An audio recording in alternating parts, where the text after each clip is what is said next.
Bernie Sanders comes out on top of Pete Buttigieg. Finally, Joe Biden, Elizabeth Warren are toast. Donald Trump says he wants to face Mike Bloomberg. I'll tell you whether or not I believe that. And Jesse Smollett back in the news. Let's see if he got attacked by white guys outside a Subway in Chicago again. All that's coming up right now on I'm Right.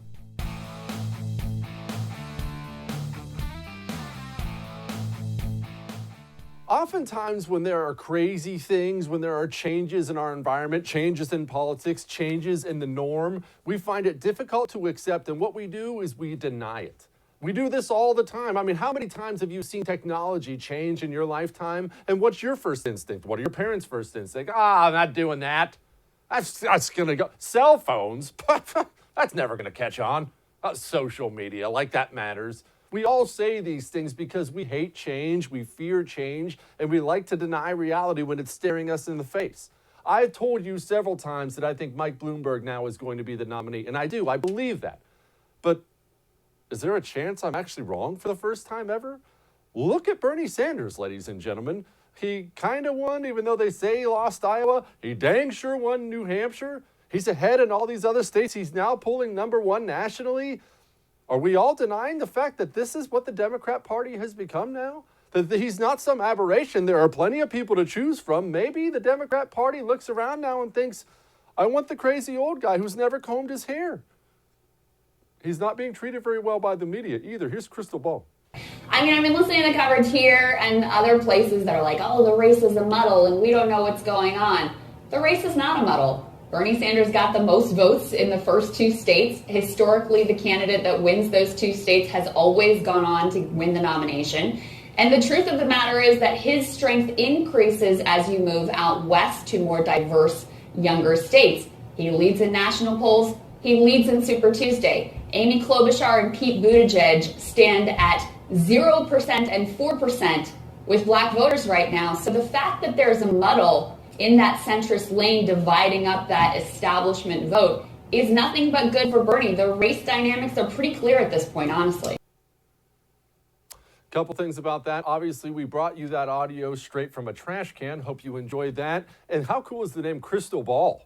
But obviously, in all seriousness, it helps Bernie that the race is so big. It does. And here's the issue. We do these things. Talk about denying reality. We take a look at the Democrat race and we think, oh, okay, there's Pete Buttigieg and there's Amy Klobuchar. The media's going to flirt with her for about 15 minutes. We got Joe Biden. We have all these choices. Well, all that needs to happen is this guy needs to drop out here and then that guy drop out there and then this guy endorse that.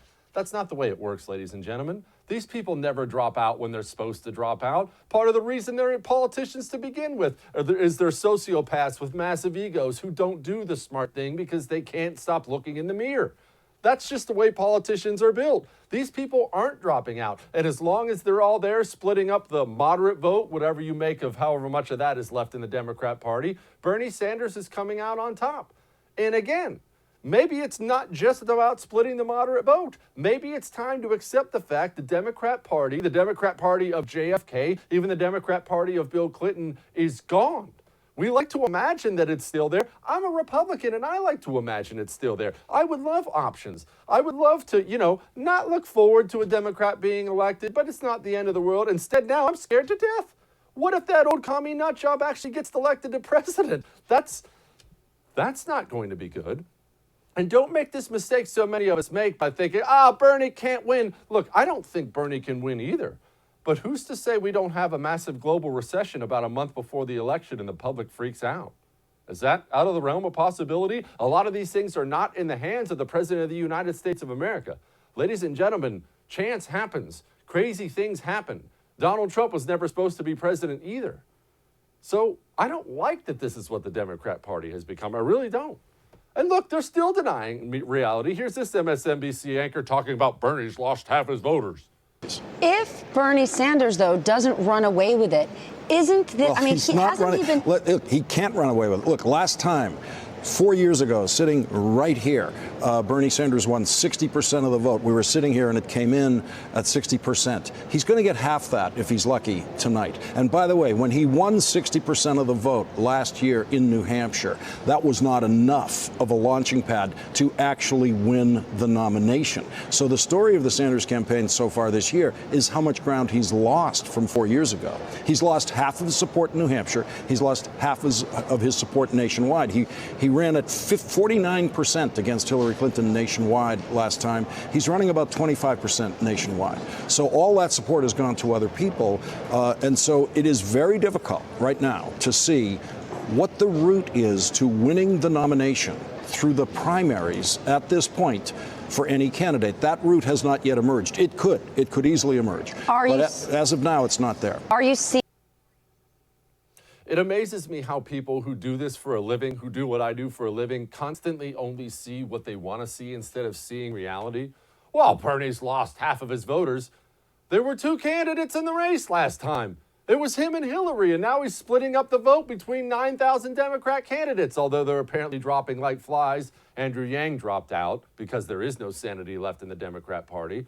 Of course he's losing voters. He's still winning. And as the lady Crystal Ball said the segment before that I showed you, it gets better when he goes out west. Do you think those flower child hippies in California are going to like Bernie Sanders? They do. Have you seen the poll numbers? They like him a lot. Bernie Sanders is going to start piling up delegates. And Joe Biden can run down to South Carolina and try to build himself a wall down there, but it's not looking good. Not looking good for any of them. And remember what I told you? You remember how often I love to say I'm right? I mean, it's the name of the show. And look, it's obviously a heavy burden being right all the time. But you remember what I've told you several times about how it would backlash. There would be backlash for all the pundits and all the politicians piling on Bernie Sanders at once. You remember every candidate in the race, Elizabeth Warren, Biden, all of them, they all dropped their opposition research at once. Every pundit ran on TV all at one time within about a week or two span, telling everybody Bernie Sanders was the Antichrist and was going to end the world. And what did I tell you? I got on this TV show and said, that's going to have the opposite effect. You can attack another opponent. You can attack your opponent in politics. It happens all the time. That is politics. It's a contact sport. What you cannot do is everybody gang up on the poor guy, because then it looks like bullying. Then people who don't even like Bernie Sanders look and say, well, that's not fair. That's elder abuse. So once again, here it is. I'm right. I voted for Bernie, although there are a number of candidates that I really like, and so I felt like when I finished voting, I was still undecided, including Elizabeth, including Michael Bennet, for that matter. Now, that's sort of a paradox to decide and then feel undecided. So you're a complex person. Well, yes, but I want to say the reason I went for Bernie is because of MSNBC. And Go on.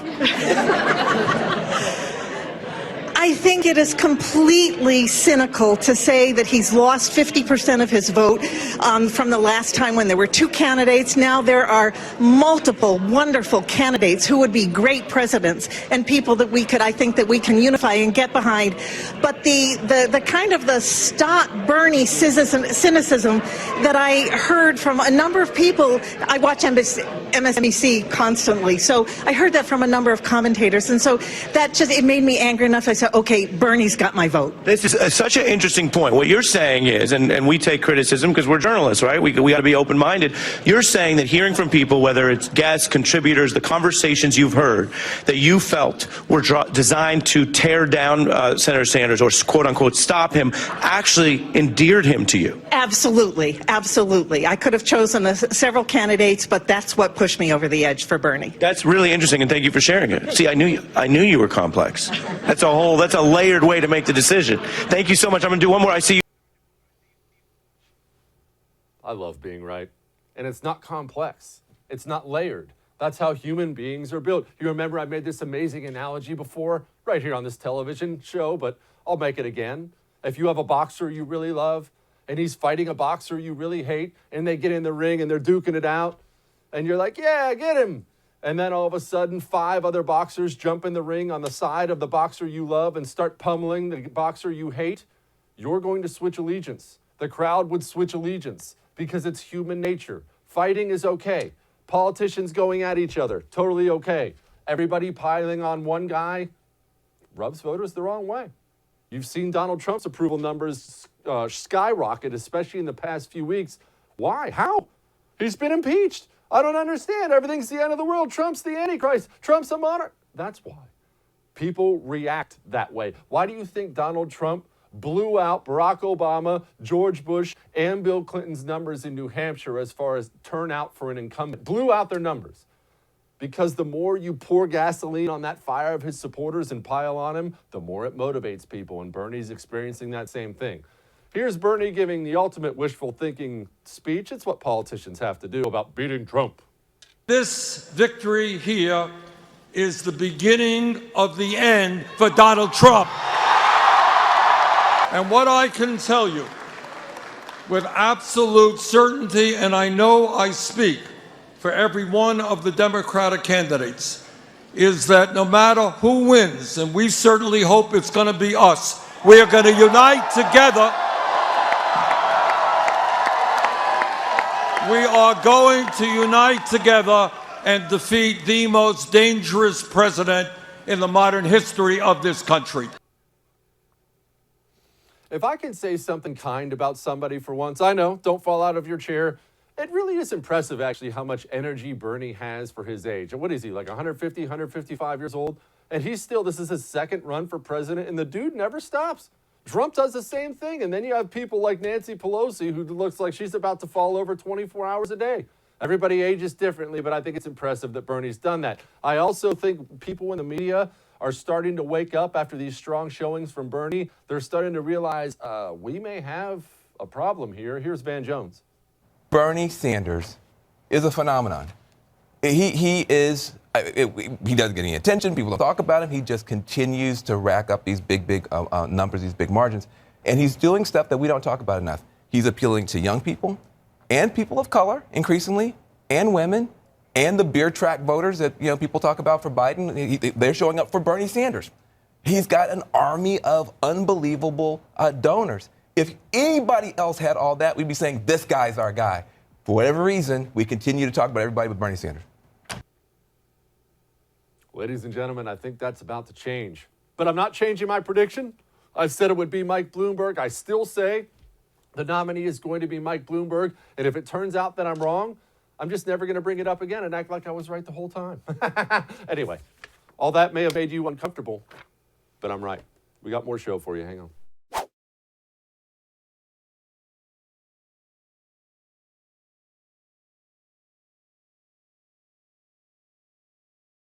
Joining me now, former GOP Congressman Doug Osee, who knows just a little bit more about the workings of party politics than I do. Congressman, Bernie Sanders, is this guy going to go away? Is the Democrats Party, are they going to let him have the nomination?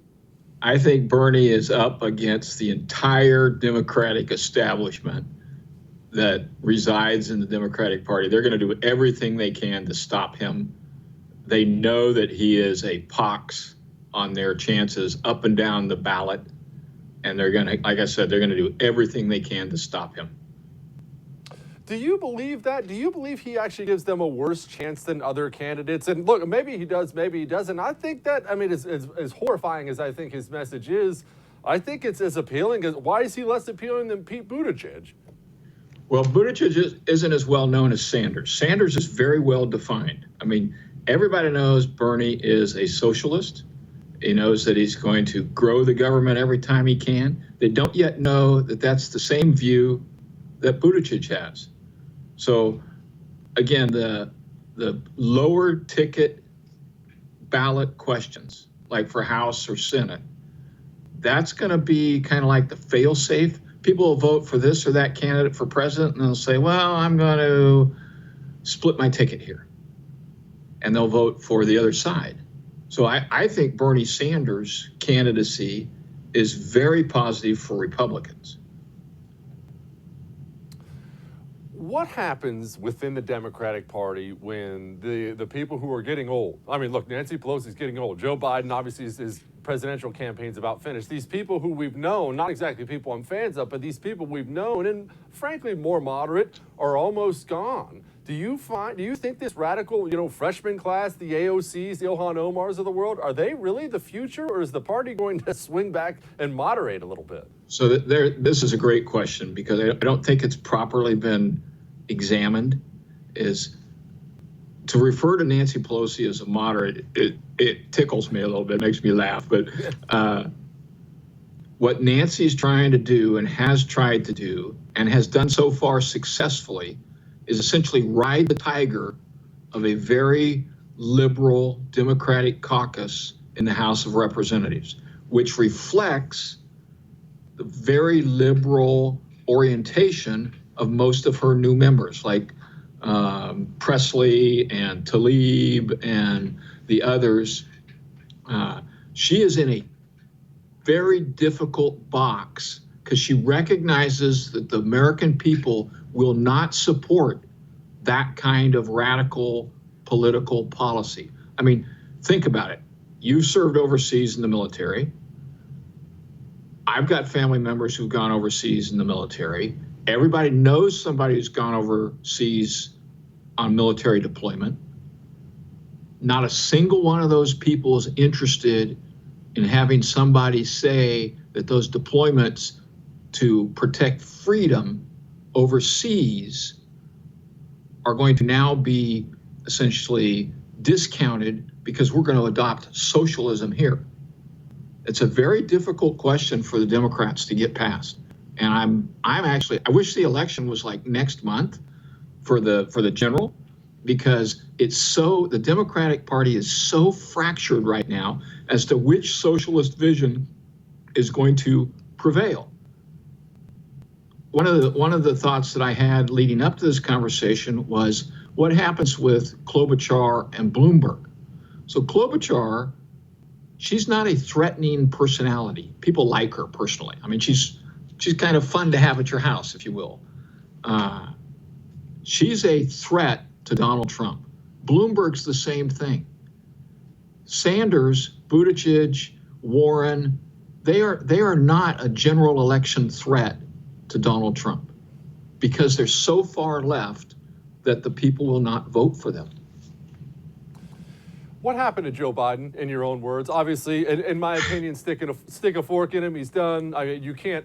You're the presumptive front runner. You can't have a 4th and 5th place finish in its first 2 primaries. I don't care how strong you are in South Carolina. Why didn't it work? Is he just a crappy politician? Does it come down to that? Joe has always struggled at the national level. Father Time is not working in his favor.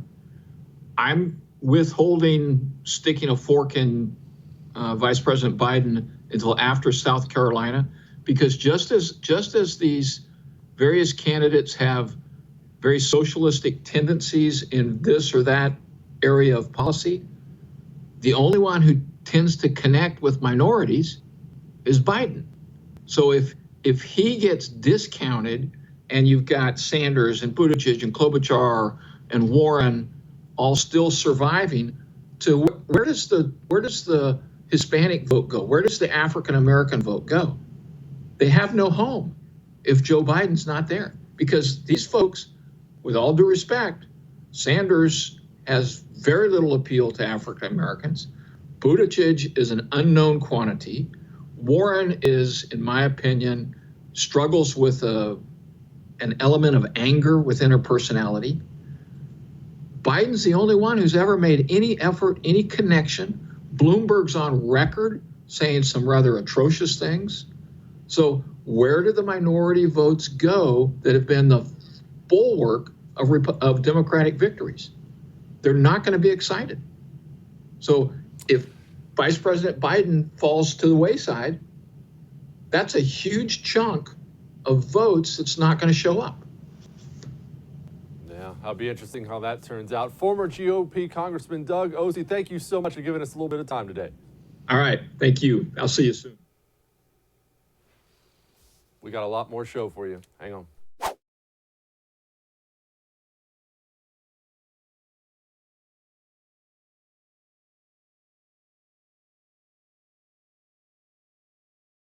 what are we going to do in this Democrat race as far as Bloomberg versus Bernie goes? And I'm assuming that's what it's going to come down to. Yes, I understand the results from New Hampshire last night, and I guess I didn't break all those down specifically for you. Look, Bernie Sanders took it. Pete Buttigieg came in second. Amy Klobuchar had like 20% of the vote. Joe Biden, she might have a vote too. I don't know. Who knows? Joe Biden completely bottomed out and he's done. Klobuchar got up and gave like some victory speech about how she did so well. People, that's not going to last. Don't worry about that. What you're seeing now is the career field of backup quarterbacks. That's all you have. Career backups. That's why everybody is getting their 15 minutes. You remember when Kamala Harris got in the race and the media fell in love with her and she just kind of sucked. And then it was Joe Biden. And of course, he had to go out and talk about stabbing corn pop and everything else. And he just kind of was weird with the sniffing everybody and he just kind of sucked. Pete Buttigieg now is the new darling. He won in Iowa. It's not going to last. Believe me, Pete Buttigieg does not come off as genuine enough. This is going to be a Bernie Biden race. Pete Buttigieg will hang around a little, but this is going to be a Bernie Biden race. And that gets really, really interesting because how many of these candidates stay in the race? Every candidate that stays in the race from here on out hurts Bloomberg's chances, does not hurt Bernie Sanders' chances. Bernie Sanders has his wing, but when all the other moderates, which they're not really moderate, are splitting the vote, well, you might end up with Bernie. In which case, you're going to have a full-blown revolt at the DNC, and it's going to be fantastic. Maybe we'll bring that to you live here on the 1st. Trump, this is clear back in November of 2019. Trump says he wants to face Bloomberg. You know, I've known Michael Bloomberg for a long time. If you go back early on, he said a lot of great things about Trump. But I know Michael, he became just a nothing. He was really a nothing. He's not going to do well, but I think he's going to hurt Biden, actually. But he doesn't have the magic to do well. Little Michael will fail. He'll spend a lot of money. He's got some really big issues. He's got some personal problems, and he's got a lot of other problems. But I know Michael Bloomberg fairly well, not too well, fairly well, well enough. He will not do very well. And if he did, I'd be happy. There is nobody I'd rather run against than little Michael, that I can tell you. You have to love the man. I mean, you have to love the man. And look, even if you don't love the man, let me give you some advice, ladies and gentlemen, before we go on and talk about the race. Enjoy it. There's a good chance you're never going to have a president like this again. I've never seen anyone like this. Little Michael, he's got a lot of problems. He doesn't have the magic. He just kind of sucks. Who's ever talked like that from the president? I think it's awesome. I think it's hilarious and it's unique. Learn to appreciate the time you live in. Don't always be looking for the next big thing. I think it's pretty cool. Now, about the Bernie Biden thing, Bernie Bloomberg thing. Trump makes a really great point there, and that people always assume, you look at Bloomberg, and I've said I think Bloomberg's going to be the nominee, and I look at the money, and I look at the ads, and the influence he's bought with other Democrats across the country. I believe this all the way, and plus I believe the DNC is going to screw Bernie. But Bernie does have exactly what Trump just talked about. Bernie does have the magic. You heard Van Jones talk about it in the opening segment, about how he has, he's a phenom. And that's what Bernie is. The point is, Bernie's supporters will lay down in traffic for him. Who would lay down in traffic for Mike Bloomberg? Nobody. And that really does matter. And enthusiasm matters a lot. Joe Biden, look at him. You want to know why he's already done? He never excited anybody. I saw some devastating report from New Hampshire last night. I believe it was CNN. I forget. I don't give anyone else credit anyway. I believe it was CNN was interviewing 100 people. The guy got on and said, I interviewed 100 people in New Hampshire. Not one person said they were voting for Joe Biden. Everyone's okay with it. Nobody's excited about it. And a candidate has to create excitement. Why do you think Donald Trump's turnout numbers are so great? He creates excitement. Why do you think Bernie's people are thought of as vicious? They're excited for their guy. They'll lay down in traffic for their guy.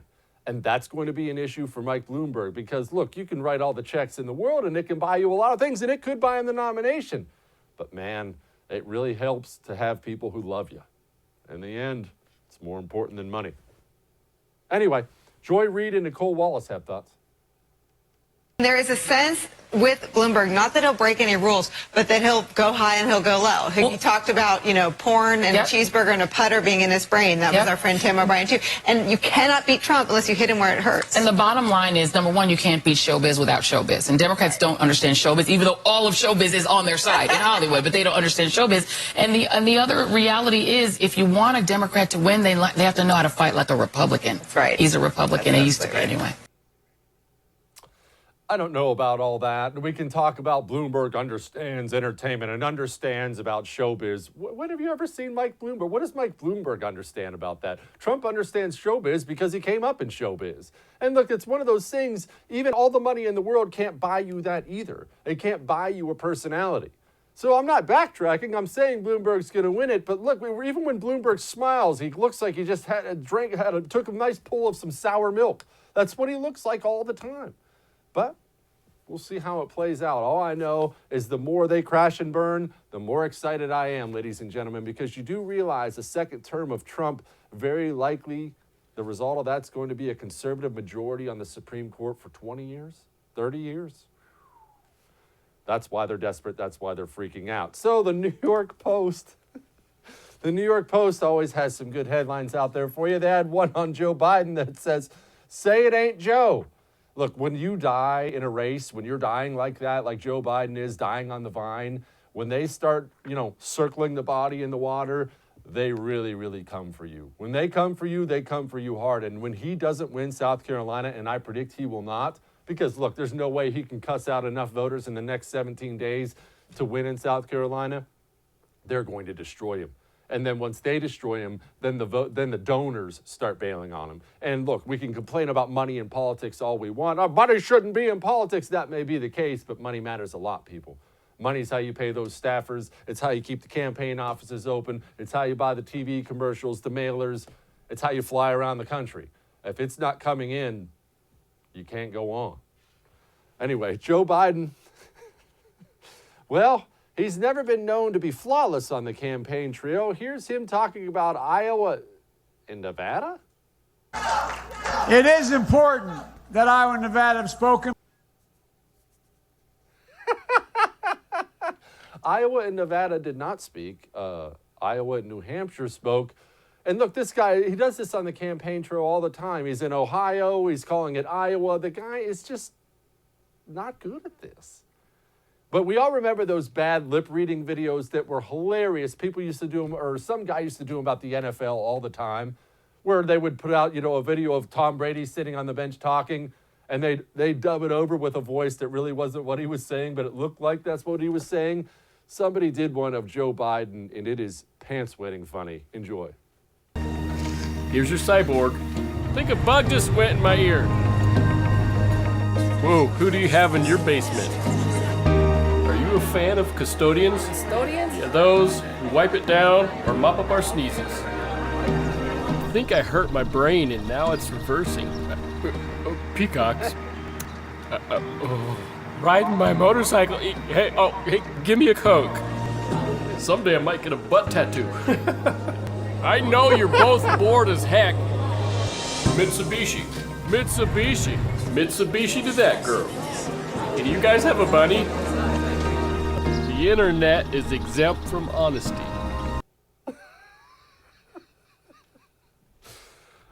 That's not going to be the last time we play you that video. I love it too much.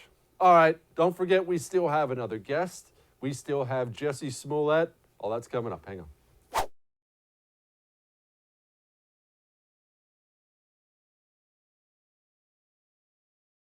Joining me now, a regular on our show now, which we are thrilled about, former Congressman and current Dean of Business at Liberty University, Dave Brat, joins us. Congressman, I wanted to ask you before we get into the presidential race and all the standard other stuff, explain to people what committees are in the House of Representatives. And I know that may sound like the most basic question in the world, but I'm finding more and more, the more I talk about it, people don't even realize what they are, how you get on them, what they do. Can you break that down for us? Yeah, I'll try to give you the Cliff's Notes version. Basically, they cover all the major components of running government and most major sectors of the economy. So there's committees on the military, there's committees on the budget committee, there's education committee, There's committees having to do with healthcare, et cetera, Judiciary Committee. They go on and on and on. You can Google those. And then I'll kind of give the people a little inside baseball on committees they may not know. And that, for example, I was on the Budget Committee. And basically, you're told what the budget is going to be for the year. And so you can talk for 3 or 4 months about that budget all you want. But at the end of the day, the number is going to be what it's going to be. And that's why we're running trillion-dollar deficits. And so that's why, in my view, President Trump won on the Republican side. And it's why Bernie's surging on the Democrat side. The American people have figured this out. The committee structure is not listening or representing the American people, and people are fed up. You say you're told. Who told you? Well, you just kind of, your chairman kind of makes it clear there's a certain number that's up in the air, and you just kind of learn the ropes as you see what happened the year before, and then you see the budget debate and how it works out. And there's no real room for major changes in the budget. And so we worked very hard. When I was in, we found $40 billion we were paying to dead people. So we thought that might be, a room for a cut, right? Maybe. And so what you learn in D.C. is that $40 billion is going somewhere. And if you threaten that $40 billion, that's going to somebody. In D.C. and the swampland, it doesn't go over too hot. So that's what I learned in my time up there. So it sounds like, look, it sounds like that pretty much explains how we get these gigantic $1.4 trillion swampy spending bills, sadly, that even President Trump is signing right now, because it sounds like this chairman has this number and this chairman has that number, and they all get together and nobody cuts any of their cheddar cheese out, and we, the taxpayer, get screwed with all of it. Did I about sum it up? Yeah, and I'll just add my own little humor. If you read Politico and all the Hill trash pieces, the papers up there, after the president's budget is coming out, which it is right now, right? The president's budget's coming out, and they're going to, like last time, they're going to call President Trump the meanest cutter. He's a mean person for cutting, all these key things that liberals like. And then in 4 months, Pelosi's budget will come out, and that's the real budget, right? The Congress is tasked with doing the budget. And then they're going to call President Trump Deficit Don when he signs on to that huge budget that has to make its way through Congress, through the Republican and Democrat leadership. They're going to approve a huge budget number, right? Like you just said. And that's the real budget. So the president can't win, right? He's going to put in a lower number budget to begin the process. It'll be ignored. The press will mock the president for wanting to cut key things. And you just watch. It's exactly the way it'll play out. How much power does the Speaker of the House of Representatives have over her or his caucus? And I get this question all the time from people of, why can't Nancy Pelosi get control of things? If she knew impeachment was a mistake, why is she doing it? She's talking about doing it again. People are like, is she an idiot? I try to explain she is very much not an idiot. But how much power does she have? Yeah, it's an incredible amount of power that shapes the middle of the caucus. Most people, kind of herd behavior rules the day. And with the right incentives, you can shape most people. But, we had the Freedom Caucus on our side, radical proposition that you should, follow the Constitution, those kind of radical moves. So we opposed our leadership on some of those positions. And then on her side, she's got AOC and some hotheads who are more loyal to, Karl Marx and that school of thought and to leftist ideology. And so she cannot rein them in. They are ruling over her right now. And that's why they're in trouble, right? The hard left at the presidential has, Bernie and Warren. Warren's losing steam. And then the middle has, more votes altogether, but they're split up between several candidates. And so they're going to have a rough patch coming up here. What can she do? And I'm sorry to nerd out on this. I just find the process fascinating. No, I think the American I love people don't know. What can she do, or what can she offer someone like AOC? What can she do as punishment to AOC? Nancy Pelosi wants AOC to do this, and AOC tells her, go screw yourself. What can Pelosi do about that? Not much in her. She's a rare case where she has the national megaphone, right? And so she can say, you're not going to sit on committees, you're not going to do this. And then AOC goes out and says, look how petty my speaker's being. And that doesn't play out too well because AOC is beloved by the hard left constituency. But it is interesting. I don't know whether people have heard now. She has a Democrat primary challenger in New York that is a major news personality. And the business community up there, and there's a lot of business up in her turf, not happy with her performance. And so I think she's going to have a real run at a primary herself. Very interesting. That really is a crying shame because AOC has been a great mouthpiece for conservatism so far. Right. All right, Bernie Sanders wins New Hampshire. I think we can safely assume we can stick a fork in Joe Biden at this point in time, right? Yeah. I mean, he's just not good at this. Yeah. No, I think the impeachment piece with his son and their Russian escapades was more real than anything they could find on the president. That's coming back, and then he's just had a few glitch moments, and so people are fading. Yeah, Joe Biden is he's the king of those glitch moments. Do you see Pete, as far as the moderate, even though I don't consider him a moderate, do you see Pete Buttigieg hanging on to that wing? Do you see Bloomberg with all his dollars coming over the top? Yeah, I don't see Buttigieg as having too much weight going forward. He's young, and he's going to attract a certain constituency, whatever, and he's, he's interesting, intellectual background, high caliber mind. You can see it at work. But I don't think that's going to end up playing. I think you're looking at a leveraged buyout of the Democrat Party, right? Everyone's starting to talk about this brokered convention, which means the whole DNC is going to get rid of Bernie in some way, shape, or form. It's going to happen. They know he can't win. And the Democrats and the billionaires cannot have him in power for 4 years, right? They'd much rather probably have President Trump and maintain power, right? You're talking about a $4 trillion budget plus the regulatory apparatus over every single sector of our economy that's up for grabs. So are they going to turn that over to a Marxist and lose that much power, even on a 4-year gamble? And the answer is no way, right? It's all about trillions up there. And they've got a hold of it right now, and there's no way they're going to give it up to an outsider. Former Congressman Dave Brat, thank you so much for dropping some knowledge on us today. That was fascinating. I love being with you guys. Thank you. Appreciate you. Jesse Smollett is back in the news. I'll explain why. Hang on.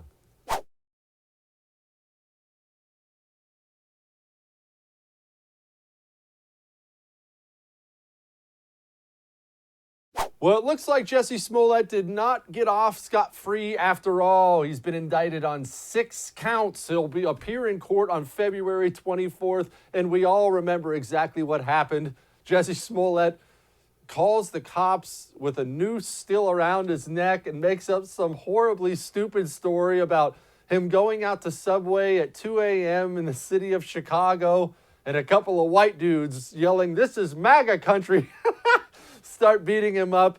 And honestly, the story was so ridiculous and unbelievable. It was absurd. Anyone with half a brain read it and thought, yeah, that can't be true at all.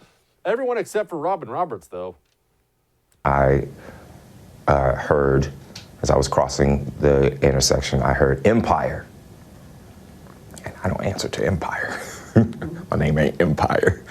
And I didn't answer. I kept walking, and then I heard Empire. So I turned around and I said, "Did you just say to me?" And I see the attacker masked, and he said, "This MAGA country," punches me right in the face. So I punched his ass back.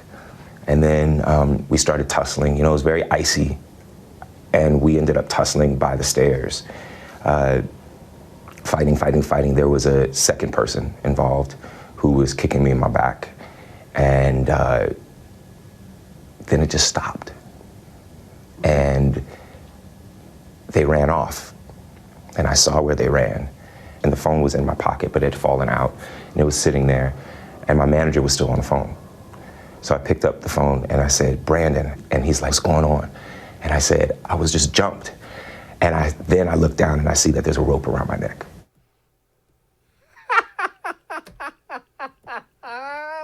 This is MAGA country. It's so stupid. Like anybody's ever even said those words. You know what I love? My favorite part about that story is that's how these crazy leftists view Trump's fans. Like, that's how they think people talk. That's how they think people think. That's something they think Trump's fans would do. Trump's people don't hurt anybody. Well, the great Dave Chappelle, maybe you've already seen this on his Netflix special, which I highly recommend, as long as the kids aren't in the room. He went off on Jesse Smollett. Black people never feel sorry for the police, but this time we even felt sorry for the police. Can you imagine if you was a police veteran taking this kid's police report? Okay, Mr. Smollett, please tell me what happened. All right, 2 a.m. You left the house at 2 a.m. It's minus 16 degrees. All right. You were walking. All right. And where were you going? Subway. Sandwiches? Oh my God, it kills me. All right, people. That's it for I'm Right today. I hope you enjoyed yourself. We'll do it again tomorrow. I'll see you.